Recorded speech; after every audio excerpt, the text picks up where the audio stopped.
Hello, my name is Jeff Woolwine. Have you seen any strange things in the sky? Have you seen any flying jellyfish UAPs? Do you want to know what the drone hype is all about in the mainstream media? Then I would like to invite you to a special MUFON meeting in Tucson, Arizona, December 16th at Elk Lodge, located at 1800 North Oracle Road at 5 p.m. to 7 p.m. There I will be talking about all the light orb activity we had last summer over Mount Lemmon, and I will be explaining why they are there and their history that has been carved on that mountain by the Hohokam Indians over 1,000 years ago. Yes, these light orbs has been recorded before. Discover the first documented jellyfish that was filmed in Phoenix in 2005.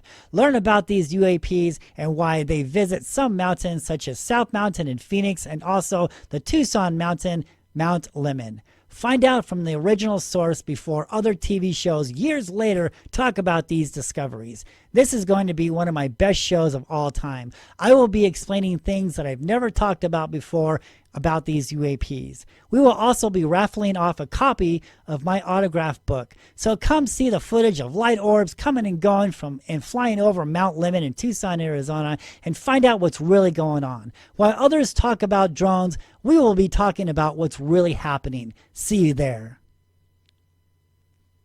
And it's totally random, sometimes beginning of the month, middle of the month, end of the month. This is our first Monday evening, so I'm glad you guys are here. Jeff is our speaker today, Jeff Woolwine, and he, I guess, is originally from Phoenix, but he studied a lot of rock art and petroglyphs and saw a lot of orbs around South Mountain, and so he's kind of like the leading expert on those topics. And he did have a lot of footage that ancient aliens used, and then they didn't give credit to him. It happens. But he's here today to talk all about these orbs that he has been seeing since May. So like, we all saw some of us did not see the aurora borealis that happened around May 8th through the 10th of this year, and he tried to capture it with his camera, and then he was like, what are these lights floating around? And then he's capturing them, and then every night he's like, they're here. And so you just continue to capture them. And then I think it was August where you're like, you have to come over and look at these for yourself. And I did, and I saw them, and I was like, this is really interesting. And then I went to the back of the mountain, and I saw them too. And then monsoon season came, and it was like really hard to see them, but he kept recording them, and he has a video to show us, but he will show that in the last half. The first half is going to be about petroglyphs and stuff. Cool. Yay, welcome, Jeff. Awesome. Thank you so much for having me. Well, let's get things going here.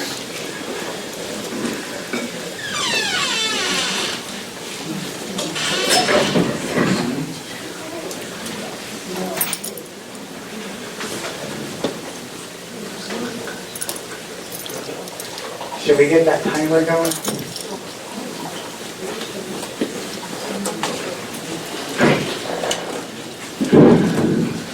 Is it turned on yet? Okay, so welcome to the Petroglyphsinthesky UFO Show. We're doing a special event here in Tucson with the Tucson Mufon, and I just want to give a big shout out, thank you to Karen for putting all of this together and keeping this topic going. And especially giving me the benefit of the doubt of coming over to my house at 1 o'clock in the morning to see lights going on over there above the mountain there at Mount Lemmon. And so that was really cool. She saw the lights. You're going to see some of her footage also with this. The first half, we're going to talk about the history. We're going to go into the history of the petroglyphs, the Indians, the Hohokam Indians, the first people who lived here. And we're also going to talk a little bit about how it's like the same story all over the world. And I don't know if you've all been following the Congress hearings on UFOs. Yeah, so we're going to show a little bit of that tonight. And there's going to be a lot of stuff in there. I don't know what it's doing. It's going crazy. And so we're going to talk a little bit about that. And there's a lot of stuff in there. Like they're telling you, but then they're not telling you. You know what I'm saying? So I'm going to point out some things. And so, yeah, let's get started. Thank you so much. Here we go. See if we can get this going.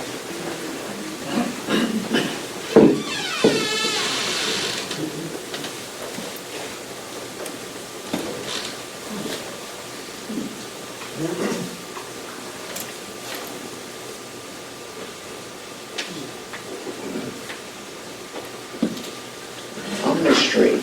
The experience, some say, was just one of many major UFO sightings. They say we've been visited for centuries. What proof? Well, one local UFO expert says you just have to look at the mountains. It's become a lifelong passion for Phoenix resident Jeff Woolwine. I do a lot of hiking, a lot of research. The petroglyphs here in the Valley of the Sun are talking about what we're seeing in the sky today as far as UFOs and strange things in the sky. Woolwine says he's found it's been happening for centuries. You see, they didn't have video cameras back then. They had stone boulders to record their sightings on what they saw back in their time. And the evidence is written all over our Arizona mountains. Here on what we call A Mountain, we find this petroglyph here. And it seems to represent a family. And they clearly have their hands up in the air as to say they're in the appeasement pose and they're looking up at two orbs in the sky. This mountain is very active for UFO sightings. Most of the time when I come out here, we do see some orbs up in the sky. Woolwine says the best time to see the orbs is early in the morning or late afternoon. The more you see it, the more you're intrigued. You know, you want to see more of them. And I really think that it's only a matter of time when everybody will know that, yes, there is something here. Yes, we are being visited. And we just have to ask ourselves, okay, we're not the only advanced civilizations in the universe. What happens next? Okay, I'm going to pause this real quick and give you a little bit of, give you a little bit of background. So I was born and raised in Phoenix, Arizona. I've been seeing these things in the sky ever since I was a kid. This is what made me go on a hunt, on a quest to find out exactly what is going on in our skies. I didn't go off the hearsay, I didn't go off what other people are writing in books. I wanted to find out exactly what was going on. So in 2004, I saw a news report of the Phoenix lights that were back.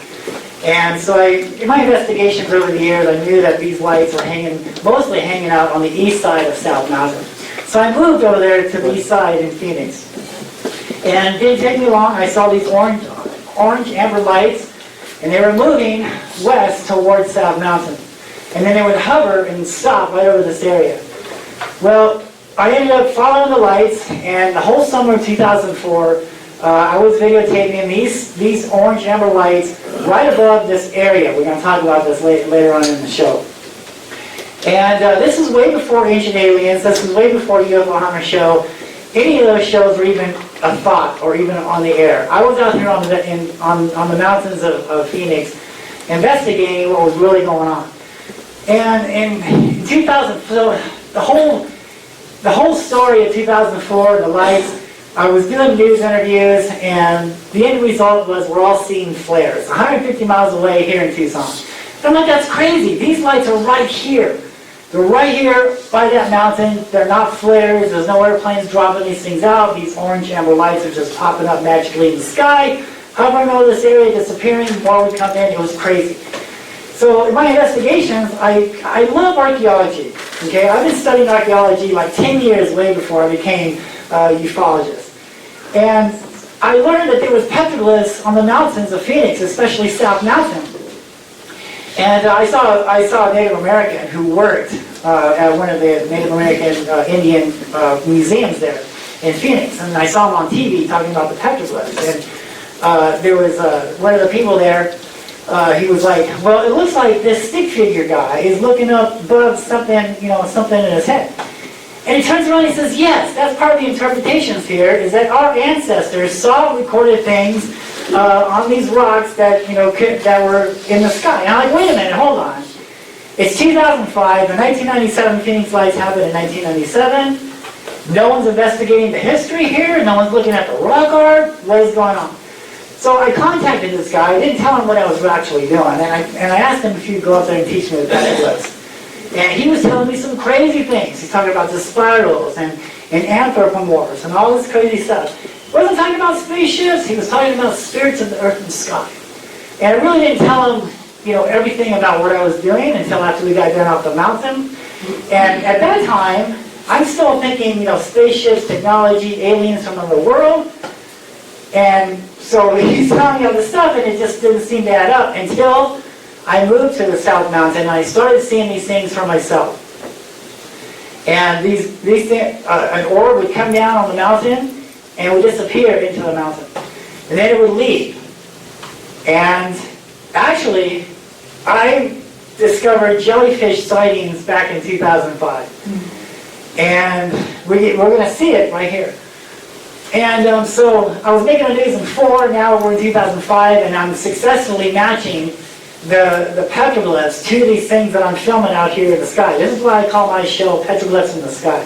Not crafts in the sky, it's petroglyphs in the sky, because I believe that's what we're seeing in the skies today, are symbols and ancient drawings of what these Native Americans were seeing back in their time. They didn't have video cameras back then, they had stone boulders to record their sightings in places where the events took place at. This is the reason why we find petroglyphs here. We don't find any petroglyphs over there because nothing happened over there. The event took place here. And so I'm matching all this stuff to the rock art, and that's when Pat Lusker from the UFO Hunter Show, he was in town in Phoenix, and he asked me if I would like to be involved in the pilot for the UFO Hunter Show and Ancient Aliens, and I said I would. So we went up on South Mountain, I showed him the glyphs, I presented him, we're talking different stuff. We're not talking about technology here. This was something clearly alive, right? This thing was a living creature, as far as what I was seeing. Spaceships, technology, that's fine, but man, there's something else here, And I'm like, dude. Well, after the UFO Horror Show got aired in 2007, they came back down, and we actually did a show. It's called Arizona Lights. I don't know if you guys have seen that before, but I'm on there talking about the petroglyphs. And again, it's all new theory. It's all a new concept, right? And so I'm like, they're telling me, dude, you can't go saying living creatures, you can't go saying light orbs, you can't go saying this, you can't go... You're going to talk about these things, you must say spaceships, crafts, because that's what the people understand. Well, I was a little frustrated with that because I knew I was right. I knew I was filming these things for 3 or 4 years. I'm filming these jellyfish, but I can't talk about it. They won't let me talk about it. But I knew I was right. I knew eventually, this was going to happen, that eventually people were going to start seeing. And over the years, people were saying, yeah, dude, I saw a flying snake. Yeah, dude, I saw this. And yeah, I saw a flying diamond. And so I knew it was coming to pass. And then finally, right? Now, look at what, 2024, we're talking about jellyfish. It took over 20 years, but now we're here, right? So, I soon learned that basically the information, the study that I was doing on South Mountain with the Phoenix Lights, I was learning a lot of stuff. I was learning about energy and fault lines and changing of the seasons, because I would watch these things show up on certain months and then leave on certain months and then come back on certain months. And they were following the sun. They were following the changing of the seasons. I learned a lot. And I was trying to present this, but yet I was way far ahead of any of this. And so it soon dawned on me that I was like 20 years ahead of all these other, ufologists and stuff. And now, because I wasn't able to talk about this, my stuff has been on the internet ever since 2005. So now, Skinwalker Ranch and Ancient Aliens are talking about all the stuff that I discovered back in 2005. So what you're going to see today, I've been talking about this for years. I'm going to talk about some stuff that has never been talked about before. This is going to blow your mind. We're going to have evidence, right? So we are going into the future here. You guys are one step ahead of everybody else, all right? You're going to understand more of what is going on in our skies. And so let's continue. I wanted to get that out of the way. Multiple aircrafts on alert and some even maneuvering to avoid a reported unidentified flying object over the skies of Western Oregon. The phenomena happened this past Saturday night, December 7th, and we spoke with the pilot of a light flight aircraft who, along with his crew, witnessed something they've never seen before. As Aaron Ariano shows us, you have to see it to believe it. You can't really see anything, at least with this dark video of the night sky on December 7th, taken by Life Flight crew members. But Life Flight pilot Joe Bewley says it was there, and it was weird. It's red in color. Moving at extreme speeds. I don't even know how to describe how fast it's moving. You are cleared to maneuver as necessary left and right to avoid the UFO out there. This is Joe communicating with air traffic control while he was piloting that live flight call to the North Bend, Coos Bay area. And the UFO in question, if you look closely on your screen, that little red dot that floats in and out of the video. That was the one that was at our altitude that would come up to us and sit for about 3 to 5 seconds, and then it would go back out over the ocean, over the horizon. He and his crew witnessed this mysterious object continue this odd behavior for more than 20 miles away for about 20 minutes total. This came after a United Airlines flight reported seeing similar mysterious objects zipping through the sky, ranging between 30,000 and 50,000 feet in altitude. We're seeing 3 or 4 targets. They're all altitudes up and down. It's pretty crazy. One researcher suggests it's a light bouncing off a Starlink satellite over the Pacific Ocean, catching the eye of pilots, something that's reportedly happened before. But Joe says this ain't that. I don't think Starlink, like I said, satellites don't typically change directions.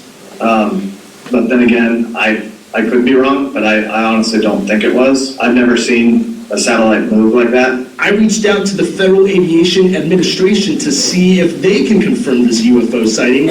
They kept it short and sweet, saying a pilot saw unidentified lights. The good news is it's not believed Joe or his crew were in any danger as they continued to fly down to Coos Bay and back up to their station in Aurora. But the mysterious object popped up on his traffic collision avoidance system. He says that's not something that a light reflection can do. TCAS works off a transponder code. So for something to register, it was registering like an aircraft. So the weird thing is we were seeing it as an aircraft inside the aircraft, but ATC wasn't showing it on their radar. Whatever it was, Joe and many others hope they can get clear answers. Reporting in Eugene, I'm Aaron Oriano. That's the other thing. I never thought that these things were able to be seen on radar, because this is something different. This is not technology, nuts and bolts. Good morning. Something different. This joint hearing of the Subcommittee on Cybersecurity, Information Technology, and Government Innovation and the Subcommittee on National Security, the Border, and Foreign Affairs will come to order. Good morning and welcome, everyone. Without objection, the chair may declare a recess at any time, and I recognize myself for the purpose of making an opening statement right now.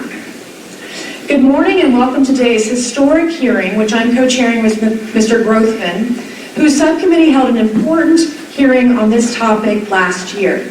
I want to thank my colleagues on the Oversight Committee, including Mr. Burchett, Mr. Burleson, Ms. Luna, Mr.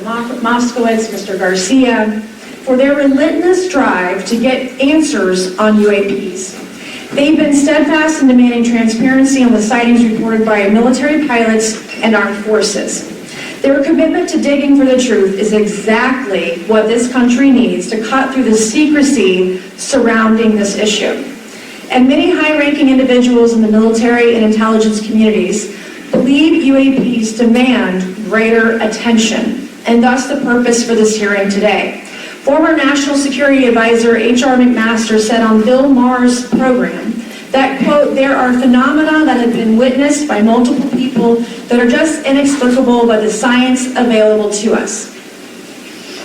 Army Colonel Carl Nell, a member of the federal government UAP task force, said at a conference this past May that non-human intelligence exists. Non-human intelligence has been interacting with humanity. This interaction is not new, and it's been ongoing, and there are unelected people in the government that are aware of that. But UAPs remain a controversial topic. I'm not going to name names, but there are certain individuals who didn't want this hearing to happen because they feared what might be disclosed. But we stood firm. No amount of outside pressure would ever keep me from pursuing a subject to ground, come hell our high water. On that score, I want to thank our witnesses for being here. We have before us a panel of individuals accomplished in the military, in civilian government, in science, and in journalism. Some of the testimony you will hear them deliver today does not reflect well on influential individuals and agencies within the U.S. federal government and perhaps some of our contractors. It's never easy to present such information publicly, so I appreciate our witnesses voluntarily agreeing to being here today. This hearing is intended to help Congress and the American people to learn the extent of the programs and activities our government has engaged in with respect to UAPs and what knowledge it has yielded. What the American people need to know is that the U.S. military and intelligence community are sitting on a huge amount of visual and other information, still photos, video photos, other sensor information, and they have for a very long time. And it's not those fuzzy photos and videos that we've been given. There's very clear, high resolution. How many visuals, graphics, videos, photos? I mean, I've been told hundreds, maybe thousands. I mean, I also wanted to say, because there was some conversation concern around the revealing of these materials, revealing the source collections, but some of these are shot from helicopters using normal videos of oceans. I just think that's absurd that somehow you're going to be revealing some secret U.S. technology by revealing that you've photographed orbs off the coast of Kuwait. A lot of non-believers in all of this would just ask a very simple question. Why? Why is it so hard? Right? Like, why are people, anytime they ask, why are they always thwarted? Why are they always judged? Why is they always have misinformation spread? Why is there always retribution? Why is it always met with an ear? What's the why? If it doesn't exist, why is it such a problem? I think if you go through the history of science, Representative, it is always difficult for breakthroughs and new information, regardless of whether it's UAP or any other kind of discovery. And in science, we're supposed to be open, but when you break with the orthodoxy of what's believed, whether it's Galileo saying that the Earth doesn't rotate, or the Earth rotates around the sun, or the sun doesn't rotate around the Earth, it's always challenging for new beliefs. And the more extraordinary those discoveries, the more extraordinary those new beliefs, it's very difficult. So I think this is natural. There's natural conservatism that when it comes to science, but this issue in particular has been very difficult, where again, even to attempt to study it becomes problematic. But every hearing like this, every news report, every video, documentaries, I was privileged to be part of something Dan Fair is putting together. I think many of us have interviewed for it, documentary over 30 different government officials. Every brick in the wall will help get us closer to getting to the truth. During a previous UAP hearing, Navy Commander David Fravor discussed the TikTok object engaged. Are you familiar with the incident, the TikTok incident? Yes, sir. That's almost 20 years ago, right? Yes, sir. It's been said there are more videos, documents, and reports related to this incident. Do you believe the information regarding the TikTok incident should be available to all members of Congress? And in your expertise, what reason would the Department of Defense possibly have for not releasing information that's over 20 years old?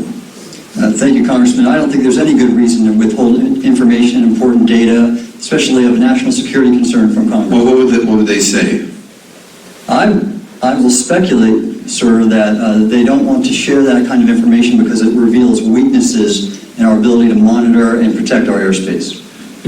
Okay. In your written testimony, you claimed last year's UAP hearing before this Oversight Committee confirmed that UAP-related information it's not being withheld, but that elements of the government are engaging in a disinformation campaign to include personal attacks designed to discredit UAP whistleblowers. Could you elaborate on that statement a little?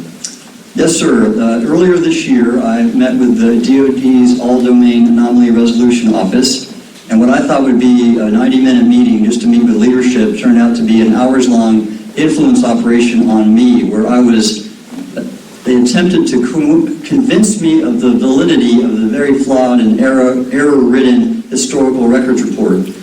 In addition, they tried to have me question very valid UAP reports like the Tic Tac incident. and even coming to stating possibly that the Tic Tac was American technology. And they also cast discredit on various UAP whistleblowers and witnesses to question their validity and credibility as witnesses. Okay, how frequently are UAP sightings over military installations? And secondly, I suppose hypothetically you could have incursions over just say regular airports. Is it obvious these incursions are more likely over military facilities than just a random airport out there? Yes, sir. There's definitely enough data to suggest that there is certainly some sort of relationship between sensitive U.S. military installations, also some of our nuclear equities, and also some of our Department of Energy sites. There is a long historical record that some of your colleagues may have, documentation that demonstrates this. This is not a new trend. This has been going on for decades, and that information has been obfuscated, unfortunately, from folks like you in this committee. And I think that's problematic because ultimately, at the end of the day, we have a significant situation here. We have something that can enter into U.S. airspace completely with no attribution. And how long has this been going on? Sir, decades, and there's information that will hopefully be entered into. Can you think of any possible reason why they can't release any information they have on something, say, 15 or 20 years old? Sir, if I could echo my colleague here, Admiral Gallaudet, I think one of the big issues that we have in the intelligence community, Department of Defense, is we don't want to broadcast any potential vulnerabilities or weaknesses in our national defense systems or on intelligence collection platforms. Therefore, when you have a conversation where you address a problem for which there is no solution, it makes that a very uncomfortable conversation to have. Are there UAP programs operating without proper congressional oversight? 100%. What are they? Unfortunately, sir, I would have to have that conversation in a closed session. I know you said that. A lot of people are frustrated with those kind of answers. We're asking those kind of questions so you all know what the heck we're up against. To say that some of these were interdimensional beings, would it be safe to infer that they're living craft? I'm not prepared at this point to state for the record is something alive or not, because even that definition is right. There was a time in science we thought that life required oxygen, and we now know that's not true. There are anaerobic bacteria that thrive in oxygen environments that lack oxygen. And so also same with photosynthesis. When I was in college, I was told everything is derived from photosynthesis as a form of energy. In reality, that's not true. There are things that live off of chemosynthesis. So we're constantly having to reevaluate our understanding of what the definition of life is. Do any of you ever come across reports from people that claim to have firsthand experiences with these entities, whatever they might be, or these aircraft, and then as a result, whether or not they're religious, find that these things will automatically disappear? Anyone, and this is open to any of you on the panel. So just real quick, because I'm running out of time. Lou? Ma'am, I've always been a nuts and bolts kind of guy when I was at ATIP. I was focusing more on the performance characteristics and less on the potential occupants. Okay, the reason I ask is because it seems like just based on our conversations that we've had people that say that there are good and bad of whatever these things are. And so my concern from a national security perspective is A, that true? B, are you guys hearing reports of that? And C, I think moving forward in regards to technology, Mr. Gold, if you can answer this real quickly, some of these aircraft, it seems that they are operating off of energy that we don't currently have. But just yes or no, in your opinion, if we were able to obtain that, would that impact humanity for the better or negative? Would certainly save us some money on funding on Artemis. Definitely. And this is a national security issue, that if there is such technology out there, we're not the only country that might have access to it. We don't want to be on the wrong end of technological surprise. Okay. Thank you guys for your time.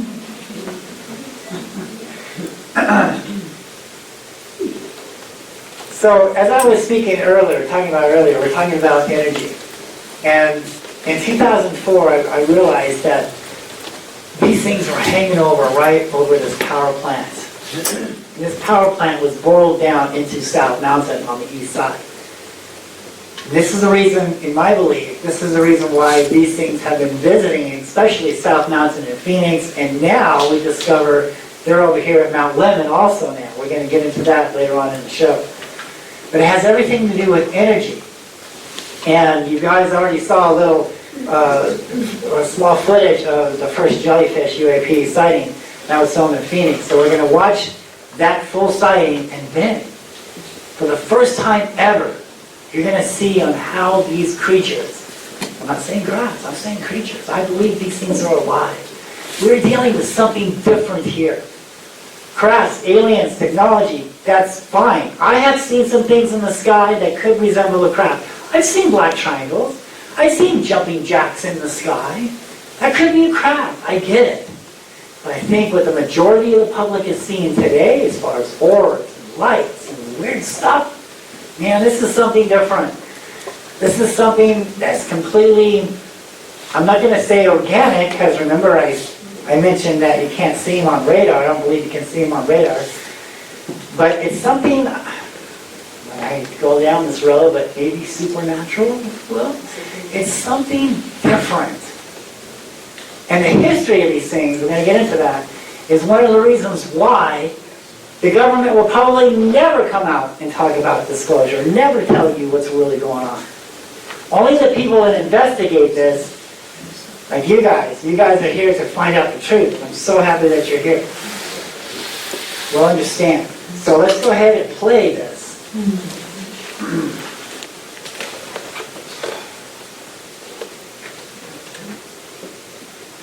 Oh, this is, okay, so this is the Phoenix Lights. I forgot about it. This is what I was doing in 2004.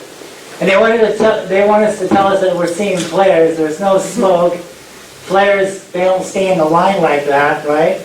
And so, as I was saying before, I was seeing the lights like show up like to the west over here, and then they would move ever so slowly. No shadows, no noise. If you didn't know that they were there, you would miss it. If you're not looking, you would miss it. And then if you did see it, they probably think you're seeing flares.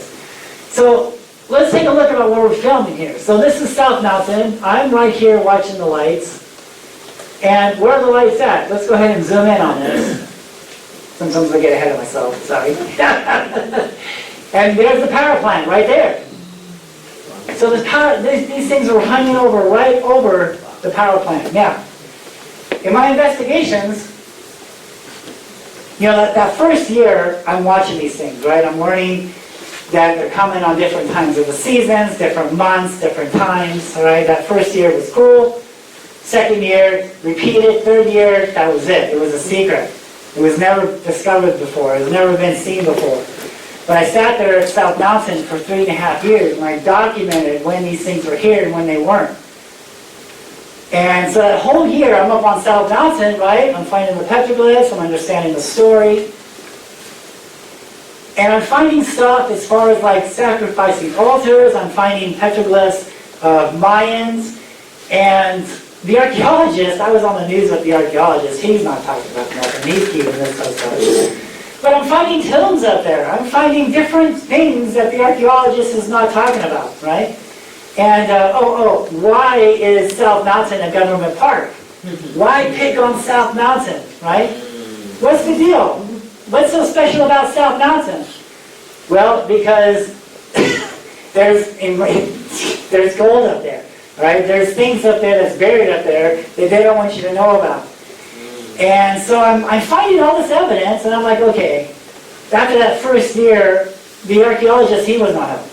So let's do some more investigation. So I went to the Phoenix Library, and I went up there to the government department. I said, give me everything you have on South Mountain. I had to give him my ID because it was a real touchy thing, and so I opened up the folder, and there was Charles Holbrook, the first park ranger, along with these other maps and diagrams and stuff of when the first pilgrims got there.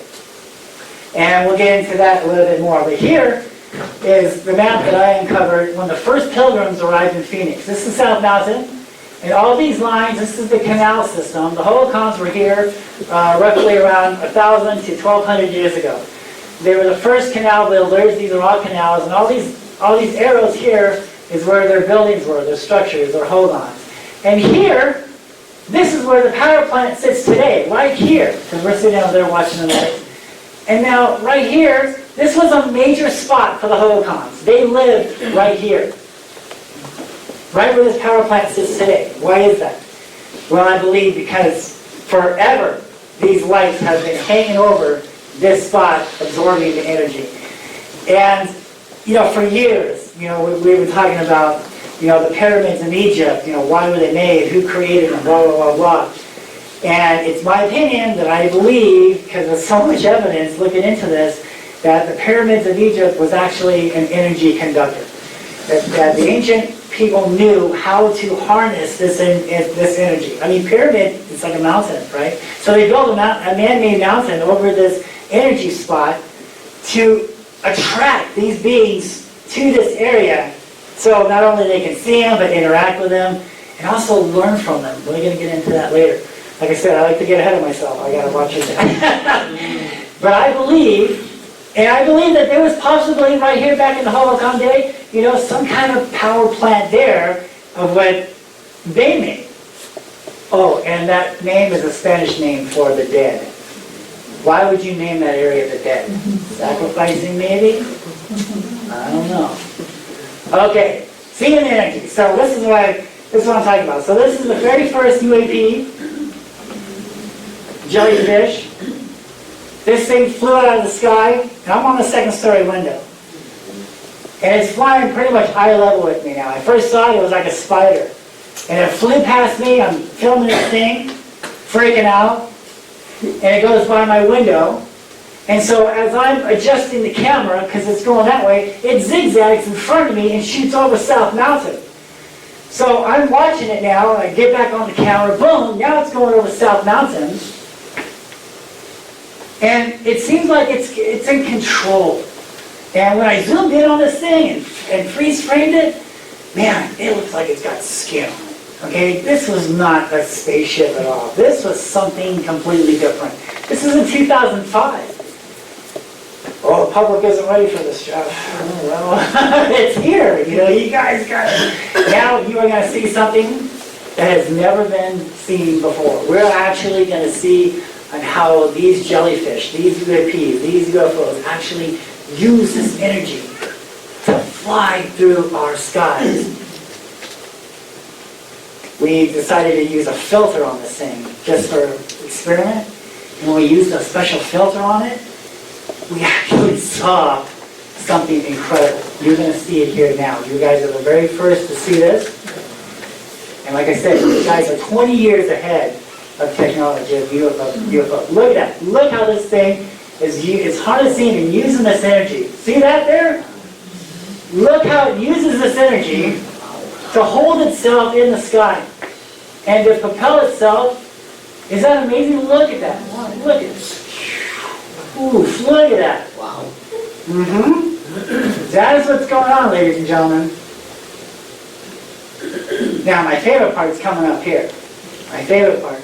This is when repositioning the camera, get back on it. My favorite part is coming up here. Here we can see on how it's using its energy to stay still in the sky, to fly, to propel. Now watch what happens next. Watch this. Watch. He stops. Ooh, he stops. And then he puts back on the gas. Is that crazy or what? I love that. That is how we know it's not sun glare, it's not anything else, but that is something there. We actually now know how these things fly in the sky. So spirals. Let's talk about spirals. So the Native Americans, they have documented this already for us. All we have to do is simply look with our third eye, understand, have an open mind, because back in the time when the Native American was teaching me about all these petroglyphs, he's talking about doorways and spirits of the earth and sky, and I'm thinking a V-shaped craft going over the city of Phoenix in 1997, and things with windows and creatures and aliens, right? And so how is all of what he's telling me fitting into that? Until I saw it, until I actually witnessed it, until I actually saw this orb come out of the sky and go into the mountain. It absorbed itself into the mountain. This is one of the reasons why I think that we really can't see them on radar, because they have the capability of absorbing themselves into the stone, into solid mass. And then the same way they come out, I understand why they call them spirits too, because when they come down, they're solid. And then you can see through them as they get closer to the rock.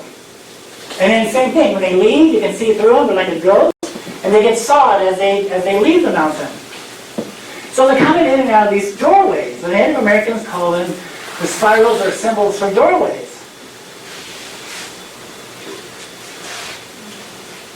So there's many different types of doorways, of spirals. So the spirals going clockwise is a doorway in. A spiral going counterclockwise is a doorway out. Now the spirals, 9 times out of 10, will stop at that crack.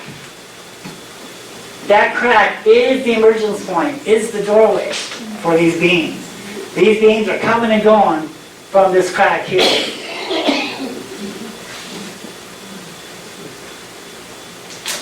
And so when the spiral ends up, there's a vortex in the sky.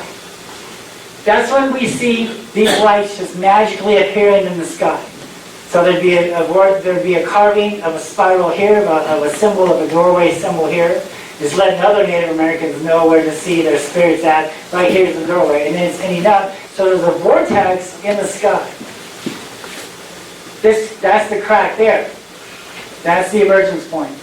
Now, another way to understand the rock art is we have to look at the whole landscape, not just the art itself, but the whole landscape, because the artist is telling us about the landscape itself. This is the reason why sometimes we see petroglyphs high up on the rocks, right? So we have to look up to see it, because that's what the Native American is telling us. He's telling you, I saw something in the sky, so I'm going to carve it in the sky. And what better way than climb up on a hill and carve it in the sky there? So you have to look up. So here we have this rock here, but look at the background. Look at this rock here. See this? See that there? And let's look at this here. It seems to match. There we go. See that there? Yeah, so the Native Americans, they were very smart. So he's telling us the doorway is this mountain here. Right? Now let's look at this here. So I find this very interesting. This is South Mountain. Right? That spiral that we were looking at there, that was over there on Signal Hill right outside of Tucson. This is South Mountain. So why is there a petroglyph of a man with the elongated head? What is that doing here on South Mountain in Phoenix, Arizona? And what is he doing? He's looking up at a barbell UFO. Oh, look at that. Is that an orb? Is that a light orb to you? Look at that. But I think right now, the same stuff we're finding in Peru too. We're going to talk about Peru. And the same type of stuff that was going on in Peru is the same stuff that was going on here in Arizona. But right now, we want to look at the spirals. So here we have the spiral going into that crack. Look how it's ending right here. And then we have a spiral going out. So it's telling us that this is an emergence point in and an emergence point out. It's a doorway in and out. And it's ending in this crack here. And then we have other symbols of deers and things. Anthropomorph. So anthropomorph is just a simple, fancy word for shapeshifter. That's what the archaeologists call these strange symbols, right? And they call them anthropomorphs because they're changing shape. And that's what these things are doing. They're changing shape. And I've seen it. Sometimes they look like an animal. Sometimes they look like a serpent. We're talking Quetzalcoatl here, the flying serpent. I can tell you firsthand, I've seen and videotaped Quetzalcoatl, a flying serpent, many times over South Mountain. He's alive and well. He's here. There are many of them. I believe that we are dealing with different types of entities here. Lots of different ones. Light orbs, Quetzalcoatl, flying serpents, diamonds, black orbs. It's all like, no, you're fine. They're different ones, but the same ones. Like we're all humans, but we're different, right? These things are conscious. They're alive. They know who's looking. They know who's not looking. Right? This is a scary thing. This is the reason why the government isn't talking about this. Right? They want you to believe technology, spaceships here to help us. That's fine and great, but let's examine the history of these things, and we'll talk about that later. So the anthropomorphs. So I believe that these orbs is just the beginning, and they're going to change. They're going to shapeshift. Right now we're seeing orbs in the sky. This is in Phoenix, Arizona on A Mountain, right? And then this is South Mountain also, okay? And so they talk about lizard people, right? The Native Americans talk about these lizard people coming up out of the sandworms and things like that, live in their tail. That tail, that's something completely different. We don't have time for that right now. But right now I want us to concentrate on this tummy. You see that there? And then look at his head. You see that there? So I believe, because I've seen it, that this is an orb. And that's another orb. And they're anthropomorphing. They're changing shape. They like to mimic animals, snakes, humans, right? Jellyfish, man. Come on. They're anthropomorphing. They're changing shape. This is what's going on in our skies. This is what history is telling us. These are prehistoric photographs of what the Native Americans saw back in their time. They've been telling us what to look for, how to look for it, where to see them, what month to see them, what time. It's all there. We just need to study it and take a second to look at this rock art. And this is on Mount Lemon. Okay? Look at that. Okay? Jellyfish? It's going to start blowing cold, and people are going to start complaining. Is this the same type of jellyfish that we're been seeing on the news lately, of these pilots seeing these things? Yeah, okay. Crazy, isn't it? This is what we're dealing with. Petroglyphs in the sky. Living creatures. Something different. Not the everyday nuts and bolts, crafts, UFOs, spaceships, aliens, technology. Something different. So, I find it very fascinating. So, like I said, when I'm up on South Mountain, I'm finding altars, I'm finding tombs, I'm finding evidence of giants, I'm finding carvings of giants. And all this stuff that the archaeologist wants us to believe, well, the Hohokam people was just a simple, peace-loving people that making pots, and they lived here for 1,000 years, and then all of a sudden they left because of drought. Because Hohokam is a Pima word for the people who are gone, the people who are missing, the people who got taken away. Because we don't know what happened to these people. They were here for 1,000 years. And then all of a sudden they disappeared? They're gone from history? When you and I move, we take our belongings with us. Yet the Hohokams didn't. They left everything behind and simply vanished. How did they get here? Well, the story from Charles Holbrook that I uncovered talks about how these, I believe that the Phoenix lights, the lights, brought the Hohokams not only to Phoenix, but here in Tucson also. They followed these lights here, to these energy spots, to these energy mountains. And they worship these things as gods.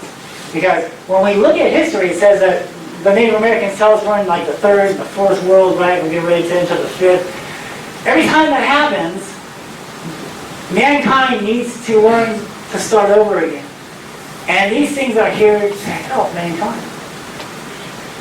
But when we look at it, it was actually the downfall of mankind. So they saw the lights, they interacted with the lights, they sacrificed people and other things for the lights for 1,000 years, and then they disappeared. We see the lights now, we see these things now. What does that say about our future? So when I came across this one thing, when they're talking about Peru, it was the same story. And let's go ahead and play this.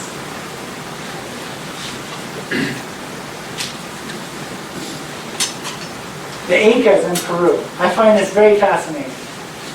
Hey everyone, I'm on the side of a river in the mountains of Peru, and there is a full-blown fiesta going on back here. A bunch of Peruvian kids playing in the river. We're walking through the woods here, up the mountain, because apparently there's a petrified UFO crashed into the side of the mountain. So, let's go check it out. Los incas tenían conocimiento porque tenía el informe del Yupanqui Puma, ¿no? So this area is like the house of the Yupanqui Puma, which was an Inca who was able to connect with the Apulianos and go with them and learn about the universe and the way that the stars move, and that's how the Incas had such good understanding and knowledge, such a wealth of knowledge, was because Yupanqui Puma would connect with the Apulianos and learn from them and then bring that knowledge back to the earth. So Yupanqui Puma's father sent Yupanqui Puma to live here, and with the purpose of Yupanqui Puma learning about everything that he learned from the Apulianos, wanted to be able to bring that back into the empire. So that he would bring the information like for when to plant what, and also if there was an illness coming, he would be able to bring over warnings. They would learn what plant to use in order to heal the illness that was coming. So they would bring that, and the plant would be growing around here. And it would either be to drink it in tea or to bathe with the plant. Okay, guys, well, there's some information for you. ¿Qué tocan?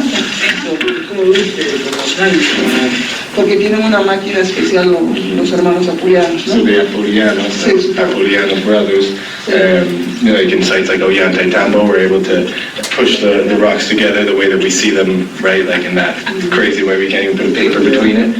And so here is also a similar construction to that. So essentially she's saying that the Apulianos, the light beings, built all of the sites, right? Yeah, that's pretty much what she just said. As opposed to the Incan humans, they had help from the Apulianos. She just said the Apulianos had a machine that was able to build the sites like Ollantaytambo and Sacsayhuaman that are so mind-boggling, these huge stones that are more than 14 tons. El hijo del Inca que salió del lago Titicaca. So the first Inca came out of Lake Titicaca, which is on the border between Peru and Bolivia, and Puno. That's a very famous story, that they emerged from that lake. And then that Inca that emerged from the lake came to Cusco and remained in Sacsayhuaman. And then his son, Yupanqui Puma, made it to here and to Yugay and Bisac, and these were like the very first Incas, what she's saying, which is different from what books will tell you, because she's saying that this is like 4,000 to 5,000 years ago, which books will tell you different, that the Incas aren't that old. Yeah. It's like 500 years, right? Yeah, well that's when the Incans were conquered. Right? Yeah. So we don't know how long they were around really. And that's what she's saying, 4,000 to 5,000 years ago was this Yupanqui Puma guy, son of the first Inca. So this is a petrified UFO.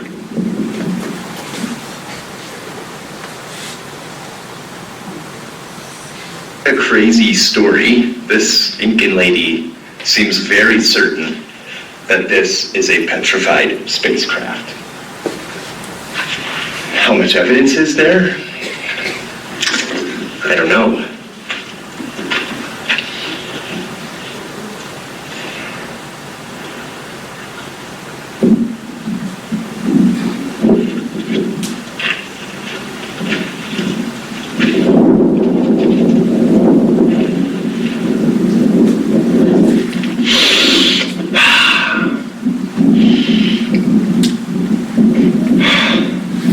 Western world, the idea of a big rock being a petrified spacecraft seems a little far out, but this lady seems certain. Okay, so we're gonna stop it here because I found that very fascinating. Here we have people from different parts of the world talking about the same stories. They didn't have internet, they didn't have phones. You got the people over there in the Incas talking about the light beings and how they were helping people, blah, blah, blah. Well, that's what was going on here. That was the story here in Phoenix, here in Tucson, here in Arizona. That the holocrons learned from these light beings. And I just had a, when they were showing that petrified UFO, I'm like, oh my gosh, wait a minute. I saw that same type of rock on the mountain of South Mountain in Phoenix, on Hollywood Trail. Here it is. Okay, I'm like, wait a minute. Hold the phone. Look. See that? Look at that. That's the exact same type of way that one boulder was looking. And look, it's even got stairs. And what's this here? Is that a carving of an orb? Okay? Oh my goodness. Right? So I had to throw this in here. So let's take a look at this real quick. There's the orb, right? There's the stairs going up into it. Okay, so look, here's the one in Peru. Look how it's formed.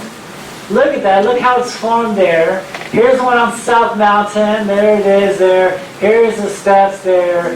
There's the steps. We get a better idea. There's some petroglyphs of the mountains there and the spiral right there, right?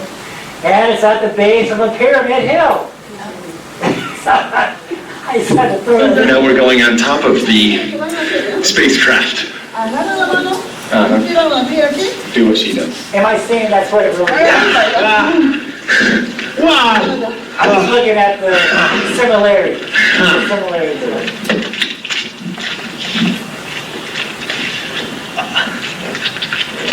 Pretty sweet. Well, Coleman, are you convinced? I believe it. I mean, she just told us a bunch of stuff that I had no idea about. Like, she's bringing back Incan history way later than we imagined. And this is just stories that her family has probably told through generations. The community. She's from a community. There's a community that lives around here. Okay. And she's from there. Okay. I mean, she was saying, I don't know if you guys heard it earlier, she was saying the aliens come every night. Yeah, every night at 12 or 1 a.m. And she was saying too that, like, she said first that they come and they'll take you if you're super healthy. If your liver is perfect, if your kidneys are perfect, if you're a super healthy being, they'll take you and they'll teach you and they'll bring you back down here to spread the message. And then she said that they also come every night at like 12 or 1 a.m. just to check out things. She's answering your question on how can you confirm that this was a UFO? And she's saying that right here, well, because doesn't have very much form at this point, but it is kind of like an oval and it is kind of like a flying saucer when you look at it from there. I agree. Yeah. And she's saying here, there's actually a crack that runs through, would go inside of there to travel. Well, right here we're sitting in like the pilot seat, but the Incan would go in there and travel. So she's saying in order to call them, you need to make an offering, and there's a special whistle that you make. There's a trick to it. There's a code, but she's saying that basically, like, you call them, but they might not always come. If you're with somebody else, they need to make sure that that person is, the full health that they need to be in order to be in touch with that Pleiadians, because if not, they won't come, because their energy could kill the person that's not fully ready. Their energy could kill the person. So I believe, because I've been seeing when those lights appear, sometimes we see airplanes out there. And isn't it interesting, Karen? He says they would come between 12 and 1 a.m. Oh my gosh. That's when we were seeing these light orbs between that time. So how is that possible? The same story of light orbs being seen at midnight, 1 o'clock, here in Tucson, and then also the story over there. And I believe that the energy, yes, they're absorbing energy, and that energy could be devastating to humans. And these airplanes that are following these light orbs probably can't get that close. So this is the end of part 1. And we'll stop it here and take a short break. Thank you. Thank you.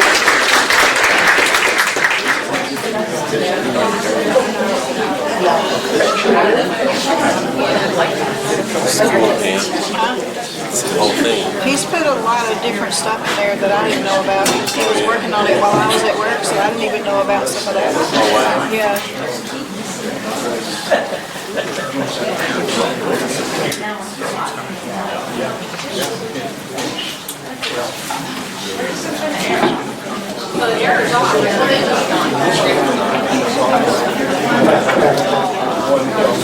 That's to my cousin. That's to my cousin in the Air Force Base in Indianapolis, Indian now. Yeah. When he was younger, I'll tell you about him.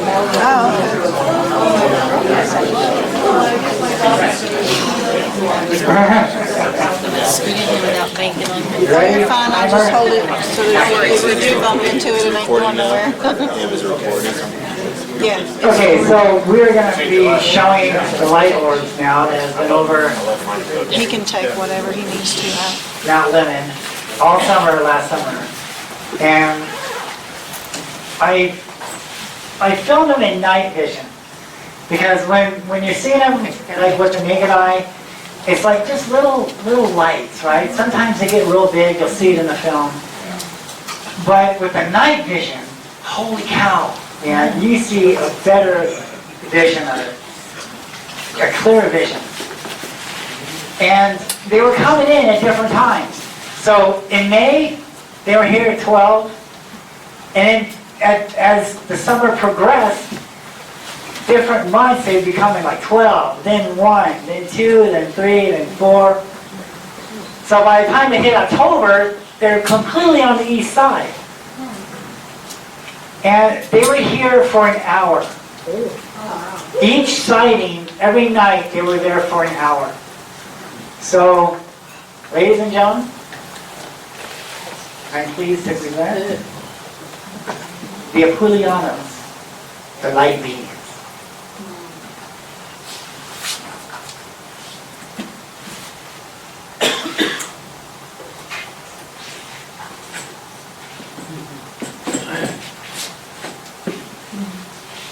Okay, we're going to make a greeting to the cosmos.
The light beings.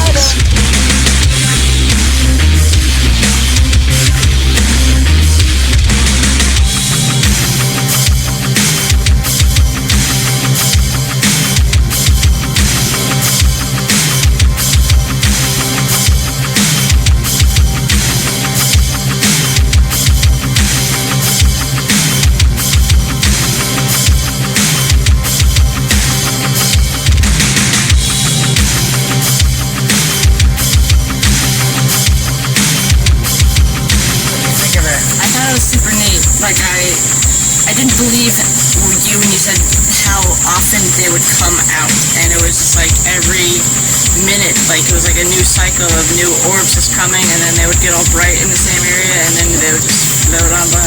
Yeah, right over that same area. So it's like they're drawing energy. Or something, yeah. There's got to be some kind of energy source there.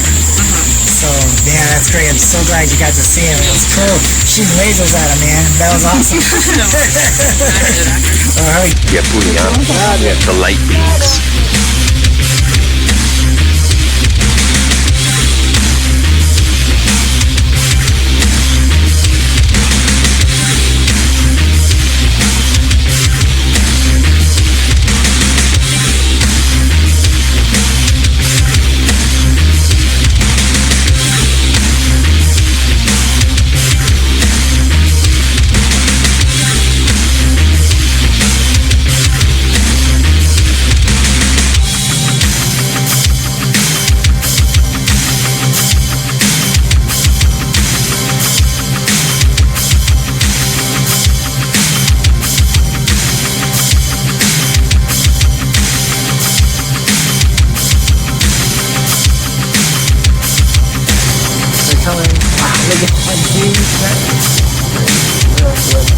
Wow. Look at a hit! Ah!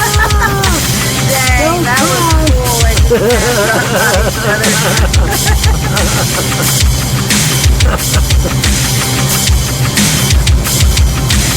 there's one right there. That's the right one. Right behind it. It got really bright. There comes another one. You should be able to see this on Tucson. Look at that. That is some great footage.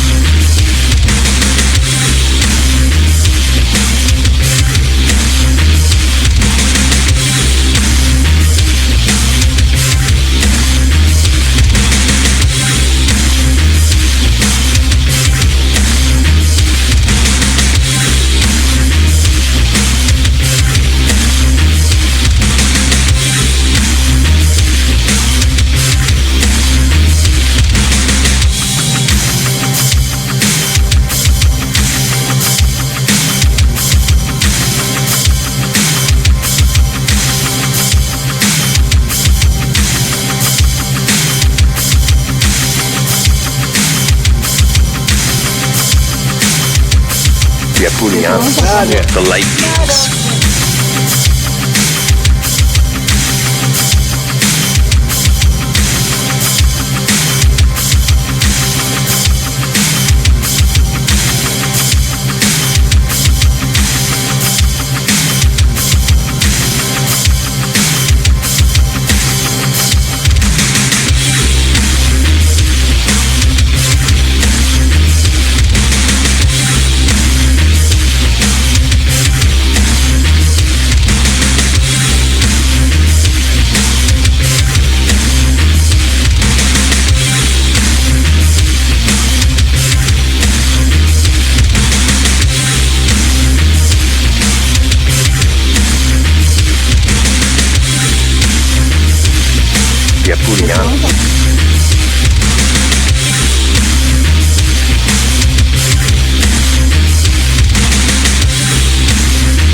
The light beings.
The light beams.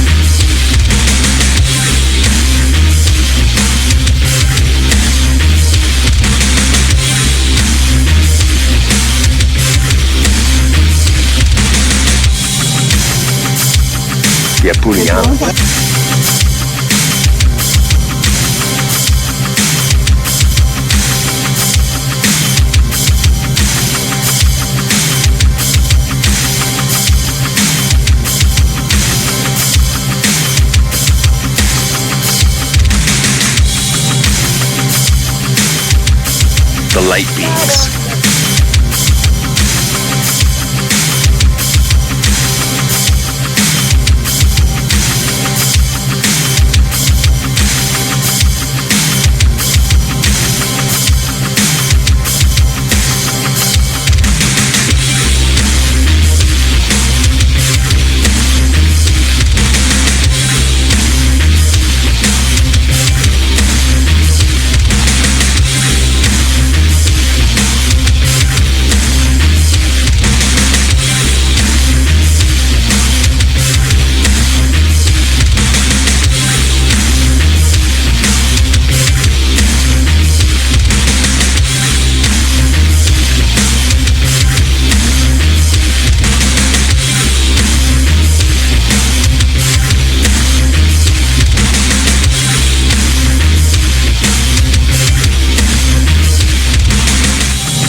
The light beams.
Yeah, Punyan. The light beings.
So, do you think that they were airplanes or anything normal, in your opinion? No, not at all. I mean, we saw airplanes, so we saw the difference between airplanes and the amber-colored orbs that we saw.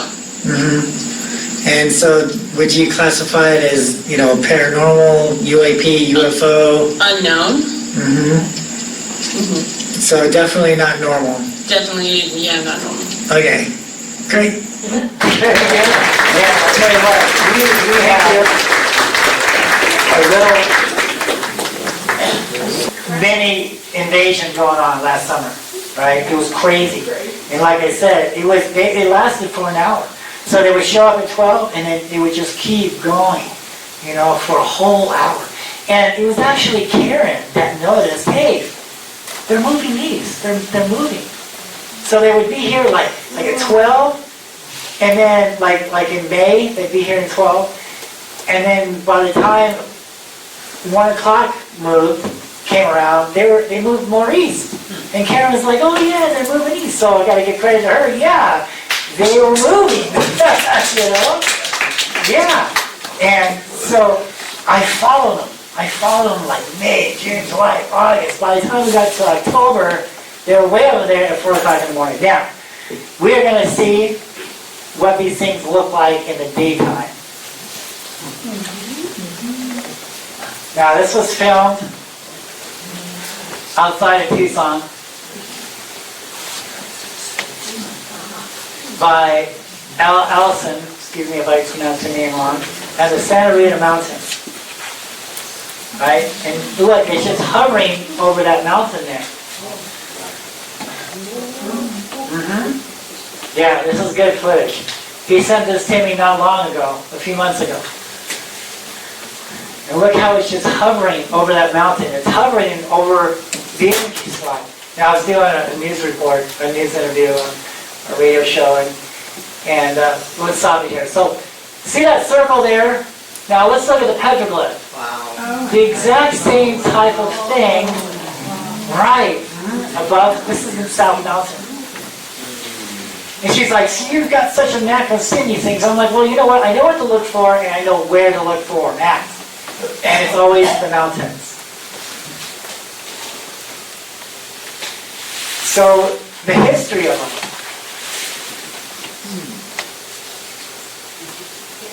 So this is Mount Lemmon. Okay, Mount Lemmon has the history of these lights by the Hohokam Indians. This is carved on Mount Lemmon. And when we get a better look at it, we can actually see the mountains here with all these orbs around it. So this is nothing new. This has always been going on. This has happened before. This is carved on Mount Lemon. And I like it. I like how they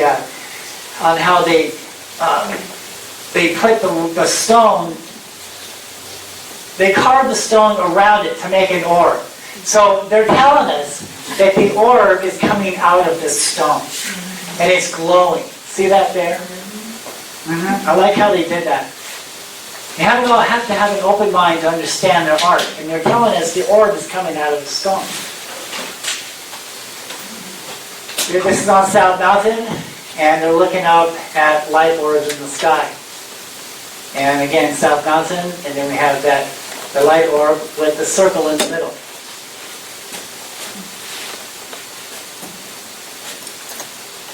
Tracking the orbs and why Mount Lemon? Well, it's because of the energy, like I've been saying this whole time. Okay, so this is Tucson, all right, and we're looking towards Mount Lemon. So I'm using the observatory and the antenna lights as reference points. Okay, so this is where we're looking at now, and they're coming in May from the east. From the west, right? And they're going east.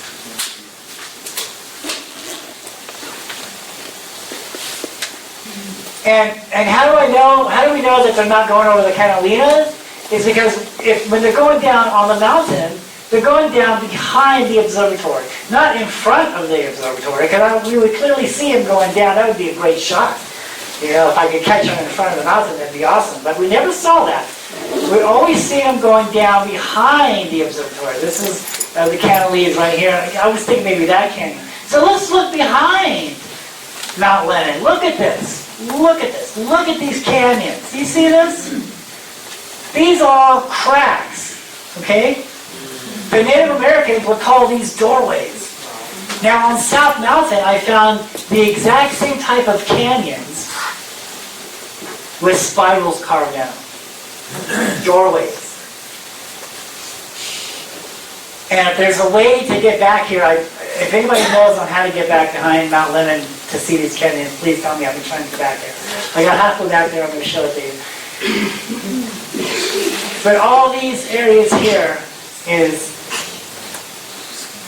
what they're pretty much going over. We're going to show you right. We're going to show you. So this is May 10th at 12 a.m. All right, now look how they're getting bright.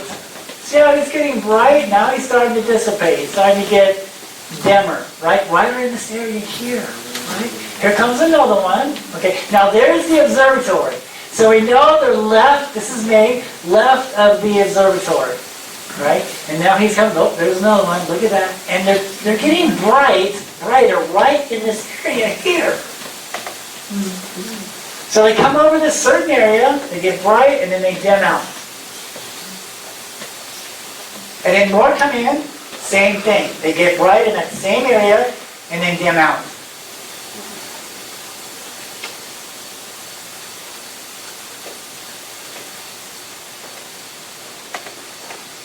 Here comes another one. Look how he's getting bright.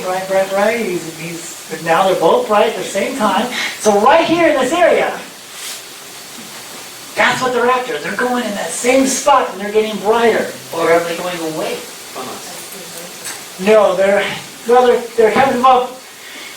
It could be, yeah, they're going away. They're moving away from it, right. Here's one, he just left the mountain and he's going behind Mount Lemon there because the observatory is still over there. Okay, so right here is what we were seeing. There's the observatory. We're looking left, so they're right here. Now let's look on the other side. What is here? Right here, this canyon here. That must be the energy source right there, that canyon there, because we're coming in again bright. So this is July, right? There's the observatory lights. So they've moved, right? May, they're over here. Now July, they're over here now. At 1 o'clock, this is July. They're coming around this area, they're getting bright, and then Exactly, right.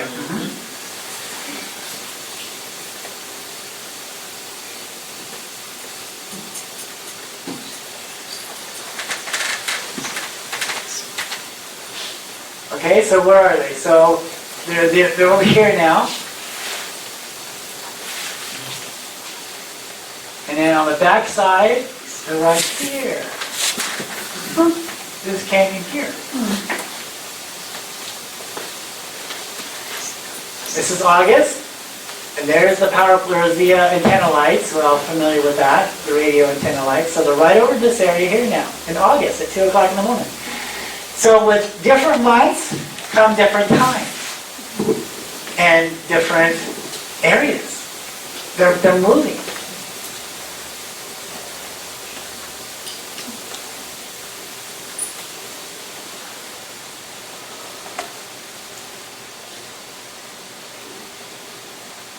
Getting bright over that area and then slowly dimming off. Where are they now? So the antenna lights right here.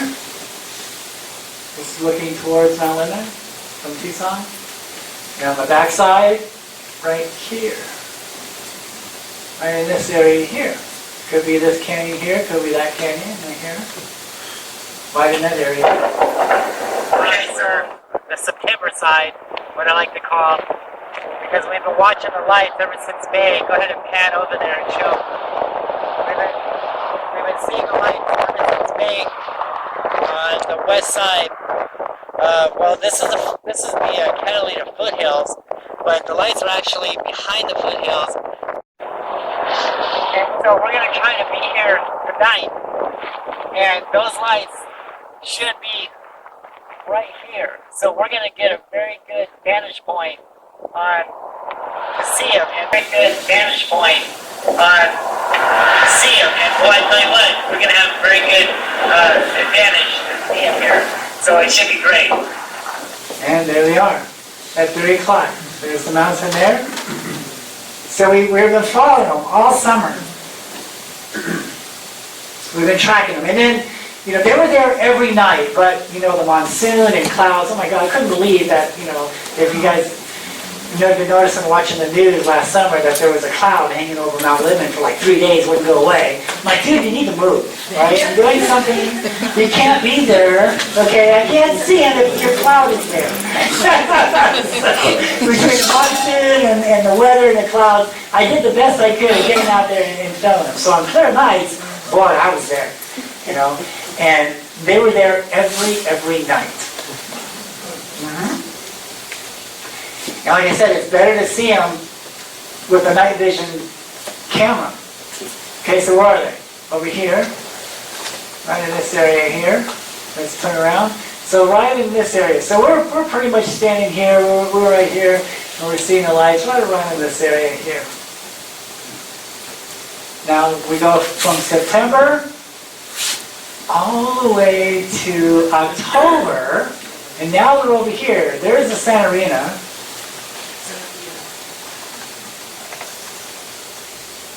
And there they are. This is October. So we followed them all the way. And they kept going. At first I thought maybe they're going to do a complete circle around Tucson. And I forget the name of the mountain. What was the name of the mountain? On the west side? Rincon. The Rincon, that's right. Correct. On Yeah. the west side is Tucson, on the east side is where... So, I was thinking, yeah, that they were going to continue to go to the Rincon Mountains. So I was expecting that. No, they kept going. They kept going east. So they bypassed the Rincon and just kept going east. And then by 4 o'clock, 5 o'clock in the morning, we would have to drive way out there to see them. So I kind of stopped the research, then, because they were just getting too far out of my way there. But it was great. It was great watching them. It was great chasing them. And this is the footage that I got. Because, let's hope that they come back next summer. So this is what to look for. So with the naked eye, you'll just see like little lights. Sometimes they're red, orange, amber. Sometimes they're white. They're there for just a second, and then disappear from the naked eye. But when you use a night vision camera, boy, you can really see them a lot clearer. Look how they're getting, look at that. Look at that. Look at that energy he's absorbing there. Huge, big lights, man. And they're coming in at 3 o'clock in the morning when everyone's sleeping. So basically what's going on is they're following the sun, okay? So they're following the fault line energy here. So at May, they're here, and then July here, and then October here. Right? So we track them as the sun moved, right? And the sun is moving. And we track them over all these fault lines here. All these energy sources. May, June, July, August, September, all the way to October. It was a great summer. Did anybody harass you or make you move? So we did end up going, when we were out there in October, we went to that ranch out there, and so we asked the manager, hey, would it be okay if we sit in the parking lot at 3 o'clock in the morning, because we're filming these lights, and I showed her video of what was going on. It's like, oh yeah, sure, everything was cool. So, yeah, we got permission to be out there just to be on the safe side. So, but I have run into that before, yes, that's a very good question. Because, in Phoenix, I was filming the lights, I was at Mesa Community College, and I was up on the top of the bleachers, so I was up there. And so while the football game was going on with the college students, my camera was pointed over here, and so we had the police called on us a few times. They ambushed us. Yeah, I've had the cops called on me a few times because I'm studying what's going on in the mountains. And thank God I got my phone, and look at these lights, look at this, so by the time they're leaving, they're like, dude, did you see those lights? That's incredible. They left me alone, So as long as they know I'm not a terrorist or plotting something, and, I'm out here doing my investigations on lights, on UFOs, everything was cool. That's a great question. I've had that happen many times, yeah. So, petroglyphs. If I understand the holocauns, and which I think I do, I've been studying them, I've been hiking the mountains and understanding the way they think and everything, there has to be petroglyphs here, spirals, and also tombs. Because that's what was going on in South Mountain. I was finding a lot of tombs out there on South Mountain that clearly you could tell that there was something buried there. So, and this is the way the holocauns bury their dead. They're special dead, like kings and special people, in crevices to where their gods would be at. So yeah, I'm pretty sure if we go out there's got to be glyphs out there's got to be more orbs, spirals, and there's probably some type of cemetery or some type of tomb out there. There has to be. Alright, so this is the backside. This is the closest I could get. So this is May. Look how big these canyons are. So, when I was looking at Google Earth, I was thinking, wow, so I'm thinking South Mountain, these little canyons, man, these suckers are huge, dude. They're huge. Look at that. This is May Canyon here. And I'm thinking, oh my goodness, they're massive. And guess what I found out there? A power plant. They're drawing energy off the mountain. But so are these Apulianos. So are these light beams. Going in the mountain. All right, so this is crazy. So I've been talking about how we're going into these stones. We're actually going to see it. So over here on Sabino Canyon, I don't know if you guys have hiked on Sabino Canyon. I'm sure you recognize this hill here. We were out there, I believe, last year. Here's a better look. And so I want you to concentrate on this here. So this isn't a trail. This isn't any kind of road. This is like a mountain vein. Okay? And so there's no way anybody could be up on there or they'd fall off. And so one night we're up there and I see this light. So I jump on the night vision camera and lo and behold we see this. And this thing is moving along the mountain vein. And so if this is a car, this is a bicycle, anything like that, it wouldn't disappear. So yeah, we watch it and it starts to slowly disappear into the mountain. Where did it go? See that?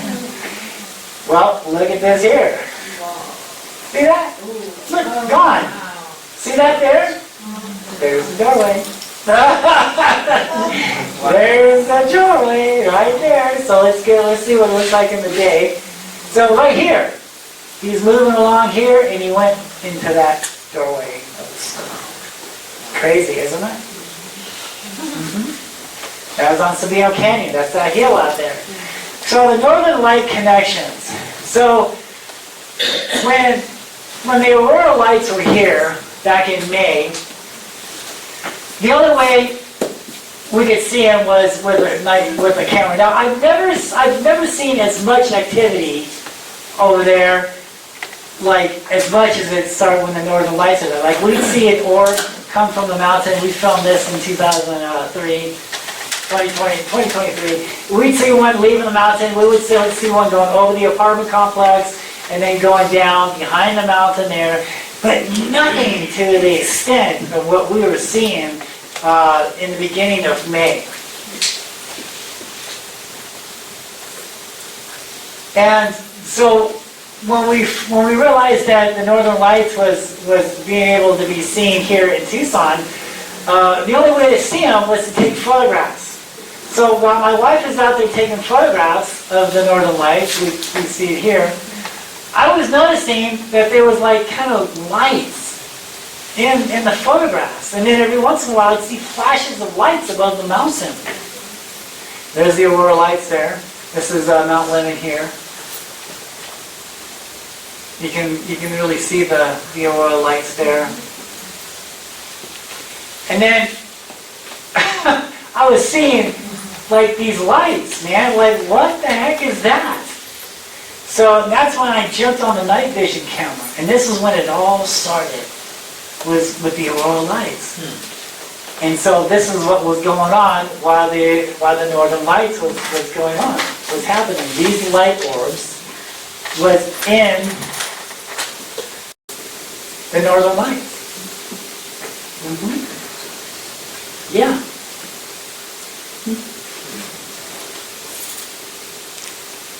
So to get a better idea on what's actually happening here, I brought in a science guy to explain it a little bit better, because he can talk about it a little bit more better about what's going on. Now, remember in the beginning I said you guys are 20 years ahead of all these other researchers. You're going to actually find out what is really going on here.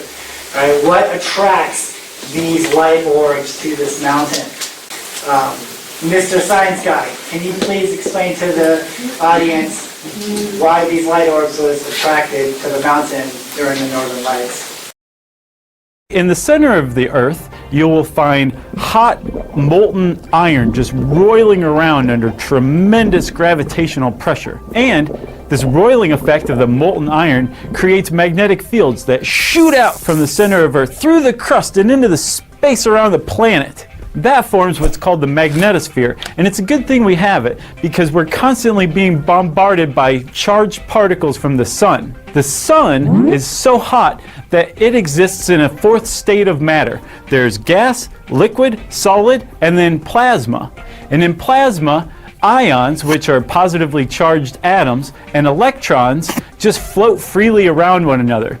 And these particles have such a high energy charge that they can escape the massive gravitational field of the sun and barrel toward Earth at like something around 1,000,000 miles an hour, like a shotgun blast full of solar hate. That's called the solar wind. When these particles encounter our magnetosphere, most of them just kind of bounce harmlessly off. The Earth is saved. But some of them manage to get through. When the electrons that make it through our magnetosphere and into our atmosphere encounter oxygen and nitrogen, the electrons transfer energy to these atoms and excite them. And to calm back down, the oxygen and the nitrogen have to shoot off some of this energy, which they do in the form of tiny packets of light called photons. Beautiful, beautiful photons. Depending on where in the atmosphere the electrons interact with the oxygen or the nitrogen, different colors will be produced. Like for example, oxygen up to about 150 miles will produce a nice yellow-green color when electrons bombard it. Above that, it emits a nice red color. And then nitrogen up to about 60 miles into the atmosphere puts out a really beautiful blue. And all these colors can mix together, forming beautiful glowing pinks and purples and whites. It's like Miami Beach up there.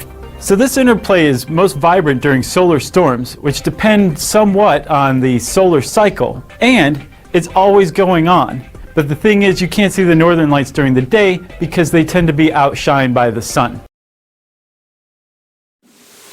So what was going on is the ions and the electrons combined with the fault lines, and there's a lot of energy there. So this is the reason why these lights were coming into this one area, getting real bright. They're sucking up the ions. They're sucking up the electrons. You know, they're using that energy there, man. They're absorbing that energy. So, and the sun. So the sun's moving, like January, February, March, April, May. The sun is moving.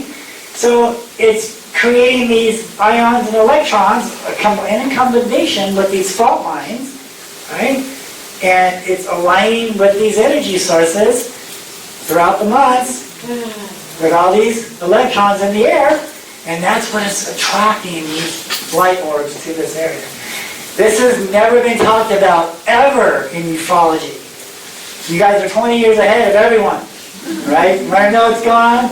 This is what's going on. I believe there's so much evidence in this. The ions, the electrons, the fault lines, man. It's like an intergalactic gas station that was going. It amplified that mountain, like a car battery. You know, like you're jumping a car battery. Now look at this. So we have the electrons, the ions, and the fault line, right? There's a fault line canyon with the energy coming out of the fault lines. There's the vortex. Waves of energy.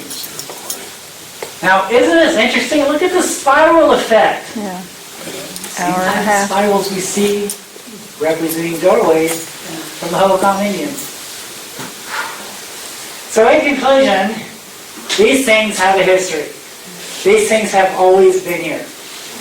It's interesting because now, like when we read some of these ancient scrolls and stuff, it tells us that some stayed and some left, right?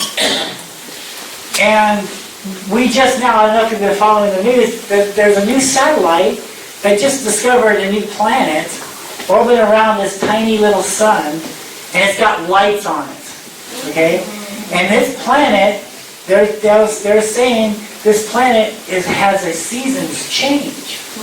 It's changing seasons. It's bigger than the Earth, it's got a smaller sun, but yet the telescope is filming lights there. So I believe that some of the lights have moved on to that planet over there, and a lot of them are still here. We have different kinds of entities here. We have the light orbs, we have the jellyfish, we have black orbs, we have all these different things that are actually here. Like I said in the beginning, it's like the same race but different types of beings, if you will. And this is just the beginning. If things don't change in the world, then we're going to start seeing a whole lot more. I mean, look at the way the world is now. The world's getting kind of crazy here. There's threats of nuclear war and all this other devastation that's going on. And it's my opinion, studying these things for years, you know, I went down this path when I first started this, thinking the same thing, aliens, technology, here to help us. And that's the journey I was on. But then, as the years progressed, and more I dug into it, it's leading me down this other road, right? Saying, oh my gosh, you know, this isn't what we've been told all these years. This is something different. This has a history. This has a credible history from the Native Americans who talk about these things. Some of them talk about it, some of them don't. This is like a type of taboo. I've talked to a lot of Native Americans over the years, and some of them they will tell you, and some of them they look at, you know, the guy that taught me the glyphs up here, I didn't tell him what I was doing until after we get down off the mountain. I said, hey, are you familiar with the Phoenix Lights? He goes, yeah. He goes, there was somebody filming the lights last year on the news. I said, yeah, that was me. He goes, that was you? I said, yeah. I said, I have this theory that the petroglyphs here have something to do with what we're seeing in the skies today. Oh, looked at me. That was it. He did not want to talk to me no more. He won't go on the mountain with me no more. That blew that, but at least I got the information first before he shut me down. You know, so I got him on film and this and that. After he found out what I was doing, didn't want to talk to me. Because why? Look at the history. So we talked about the history in the first half. Is mankind needed these things to survive, and it ended up their downfall. They were missing. Well, we won't go into that. My book talks about a lot of this. And I believe that the government will never come clean about what's going on. They know what's up. They're watching. And they're gonna mislead us and stuff. First it was flares, then it's balloons, right? And now it's drones. What's your opinion on the drones? Yeah, going on. So the news is showing drones, okay? But we just saw some videos from Karen's website on the Facebook channel of these same light orbs, right? Over there in New Jersey. The exact same thing on your Facebook page. Of these light orbs. So I believe it's a cover-up story now. So the light orbs have moved, right? They're over there in New Jersey, right? So now they passed Tucson, and now they're going around the Earth. They're going around in a circle. Now they're over there in New Jersey, and there's major fault lines over there, right? So there's lights. So when people see these lights and say, oh, it's got to be a drone because it's all over the news, right? So that's the cover-up story now. So they're showing drones, and somebody's purposely lighting these drones up, you know, flying these drones. I think if the news would stop talking about drones, these drones would go away. But because the news is so heavy on these drones, then whoever's flying them is going to keep flying them. So we need to stop talking about them, right? Because I'm sick of hearing about it. Every time we turn on the news, there's a drone. Well, who cares? Let's talk about what's really going on. Yes. I have a question. Okay, when you first started talking, we talked about the lizard man. Now, the agenda, is that connected to an orb? So that's like a type of anthropomorph. They're changing shape. Is an orb someday getting energy, then it's a lizard man, another day eating a yummy human? So, yeah, so these orbs are morphing. They're mimicking people, they're mimicking animals, they're mimicking snakes and deers. To feed? Well, no, because they're feeding off the energy here. So they don't need human blood or anything like that. They want humans to worship them as gods like it was before. So if they came down now and transformed into a human and said, hey, you know, this is, you know, I'm here, it would be great news for like a couple of weeks, but then people would go back to their daily business. Yeah, that's work, right. But, so it's cool, you're cool, but I have to go to work. So if there's no work, no food, no anything like that, and one comes down and anthropomorphs into a human like the rock is telling us and says, hey, look what I can do for you. I can clean up the air, I can clean up the water, I can give you food. I'm the one that you've been looking for the past 3,000 years. Here I am, worshiping you. But here are my angels. But then the whole thing disappears. Yes, right. So, and not to bring in religion, because I don't believe in religion. I believe if we look at that book as a type of history book for the world, it tells us in 1 Thessalonians, it says we will be caught up into the sky. That is what there's rapture is. There it doesn't say rapture in the book, but it says we will be caught up into the sky. Well, that's what happened to the Holocaust. They were caught up into the sky. This is what the Petroglyphs show. Yeah. It wasn't their fault. You know, they didn't understand what these beings were. You know, they thought, hey, these are gods. You know, just like with the Egyptians. One more thing, and then that's it. In Siberia, in the 30s, the whole group of scientists and everything were taken by aliens, and then taken back to their, gone back to their laboratories. The scientists, when they were picked up, they were in so much shock. And very few of them lived after that very long. Now, what do you think that? I think there's stories in Ezekiel when it talks about him being picked up also and being able to see the world, and then he was set down 3 days later at a tree and he couldn't talk. You know, he was so devastated at what was going on. So that's very possible. So yeah, in my opinion, I mean, I think these things are biblical. There's so much evidence to this. Like, we can read about this stuff in some of these ancient scrolls, and then now we can see the prehistoric photographs of what they're talking about. And then the third credibility is now we've seen them for ourselves in the sky for our own self. That is where the credibility lies, is what the ancestors are telling us, what the prehistoric photographs are telling us, and what we are witnessing firsthand.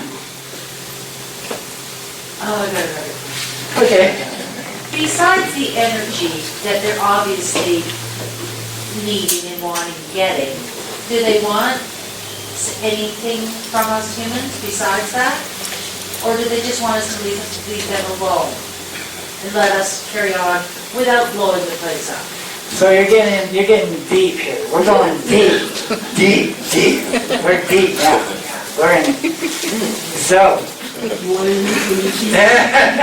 in my opinion, with all these ancient scrolls and writings and petroglyphs, so it tells us that they were built from the Creator, and they were thrown down here, and this is their home. Some managed to escape, some were here. This is what we're talking about, the Nephilim. Well, I agree with you. I've studied it myself. And so they are jealous of mankind. Yes. No, you're fine. Go ahead. And so they want to enslave mankind. They want mankind to worship them. They want mankind not to look at the great Creator anymore, but look at them. Look what I can do for you. This is what I can fly, blah, blah, I can do all this stuff for you. I'm the one, not that guy. He's nobody. I'm the one. Humans are caught up in this great thing that they have no idea what's going on to them. And they are so like, well, we really are blinded, but we don't really know, and no one will tell us. And yet there's a few people who can see it. Now, what about that? I think that this information has been covered up and buried for too many years, and at least, for over 100 years. And they stopped talking about it, and it was covered up, just like, Charles Holbrook knew about the tombs up there. He knew about the Holocaunt people and all this stuff. And then after he died, they buried all his information in the public library. He doesn't talk about it no more. I had to uncover it after 80 years and bring this information back out. And there's where the evidence is, with the holocaust and everything else. You didn't read this in our books. The archaeologist isn't telling us this. The archaeologist wants to believe, well, simply peace-loving people making pots and they just migrated somewhere else. There's no evidence of where they went. But Charles Holbrook writes from the Indians, says that the sacrificing stopped. When the sacrificing stopped, see, back in the day, it wasn't all dried up. It wasn't a dried up land like it is now. It was a tropical-like landscape. Yes. And we find evidence of this from the weathering of water and waterfalls down these mountains, that it wasn't a desert, right? Until the sacrificing stopped. And once that happened, the light orbs stopped showing up, everything started to die out, and their ancestors, the people are yelling at their leaders saying, why did you stop the sacrifice? The gods are angry with us. We have no food, we have no water, everything is dying. Why did you stop the sacrifice? And then all of a sudden, they say from the devil came from the east, came down and picked these people up. And this is what the petroglyphs show. The petroglyphs show on South Mountain of these orbs and these quetzalcoatl flying serpents and other things coming down and using that tail that we just saw of the lizard men picking people up by their heads, carrying them off into the sky. Now, there were survivors to this. They saw what was going on and they were afraid and they went into caves. And when it was all over with, they vowed never to live in Phoenix again. This was a cursed valley. Whoever was going to continue to live in this valley was going to have to once again go back to war with these spirits of the earth and the sky. So they buried all their gold. They buried everything in South Mountain. This is why South Mountain is a government park today, because yes, there is stuff buried there that they don't want you digging up. When they buried that, they said, never, we're not going to live here no more. So they went back to the homeland, they went back to Mexico. They were tribes on the outskirts of Phoenix, outskirts of the valley, and they saw the lights, but they were afraid because they knew what their ancestors were when they dealt with those lights. That's what happened, is they ended up getting taken away. So they were afraid, and no one lived in that valley for 400 years. That's when Jack Swelling came over the White Tank Mountains during the 1800s and looked at the farmland of what the Holcomb left, because everything was left there for 400 years. You know, and the pots were still there, the canals, the hold-ons, everything was there. And he's like, wow, what a great place to start the city, to start, farming. That's how Phoenix started to grow. Actually, it started in Mesa, and then it grew. And that's what Phoenix is all about. It's the fiery bird that rose out from the ashes of the fire, from the former civilization. Well, what about this former civilization, But it's written like sacred scrolls all over that valley of the story of what happened to these people. This is the biggest cover-up of all time, in my opinion, of the world. That these things are real, these things are here, they're not here to help us. The Native Americans who talk about these things and don't blow smoke up your butt and actually tell you what's going on, they tell you, look, we are not meant to know about these things. We are supposed to leave these things alone. This is a taboo. The daytime sighting of Melbourne, do you know when that was? So I think it was in September. I got it April 2nd, the same day. Oh, okay, cool. Yeah. So, when I was studying in the South Mountain, January, February, March, April, and May, that was a hot time. That's when a lot of these day sightings was going on. And then after the equinox, after the solstice, they would change and then they would come back. There's my book, and also I'm on Amazon. Just search my name. There's so much more to that book. The ebook, it's only like $3 on the ebook. That goes into much more of, all my photographs and investigations and everything. It took me like 15 years to put this book together. So this just isn't a rush job. This is a lot of details and a lot of hiking and a lot of photographs. I mean, you're in the sky.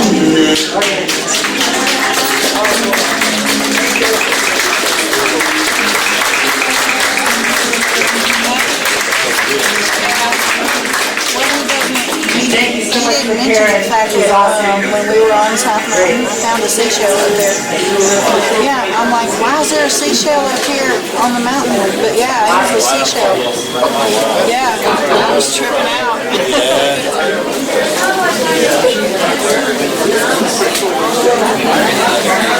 Just like a long time, huh? Yeah.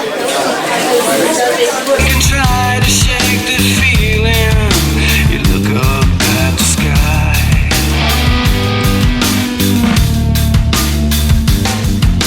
Spirits calling you across the universe, but you can't hear.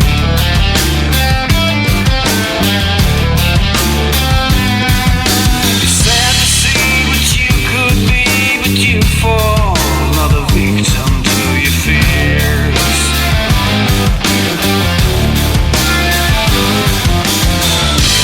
You're an alien. You don't even know yourself.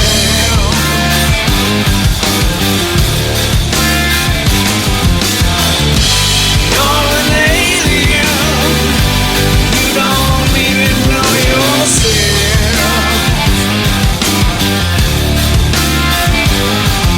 So take the time and spread the wings and start your mind. Listen to it all.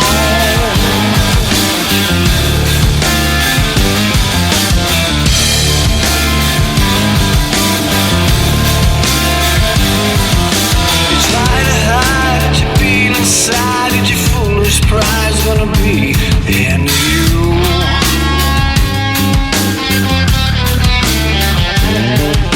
You play the role, but it sucks your soul and it feels so cold, 'cause you don't know what to do.